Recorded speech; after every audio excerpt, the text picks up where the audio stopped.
ابن حبان رحمت الله علیه وایي له ښې دوستۍ او ملګرتیا څخه وروسته دښمني پیلول او کول دا ستره جفا ده. عقلمندانو ته نه ده پکار او که چیرې اړتیا او وخت د دې راورسېدی چې هغه مسله یې فشا کړي. ستونزه د ستاسې په منځ کې نظر د اختلاف دی، د ګټو پر سر مشکل دی، هغه وخت سوله ییزه لارې اختیار کړئ.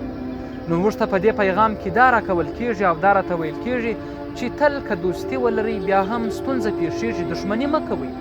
او دا اصلا د دوستۍ په چوکاټ کې ستره جفا ده. زموږ په کورابتي سیستم کې، زموږ تاسې په ژوند کې، زموږ تاسې په کلیوالي یا بازاري اصطلاح باندې ښه دوستان وي، د لږ عادي مادیاتو پر سر باندې مشکل پیښ شي، مشکل په بدي واوړي، بدي په دښمني واوړي، ارزونه سي، ځینې بندیان کې د ځینو څخه قسات واخلي او ځینې تهدید کې او ځینې له نورو لارو څخه خپل قسات واخلي. دا په دوستۍ کې یوه ستره جفا ده.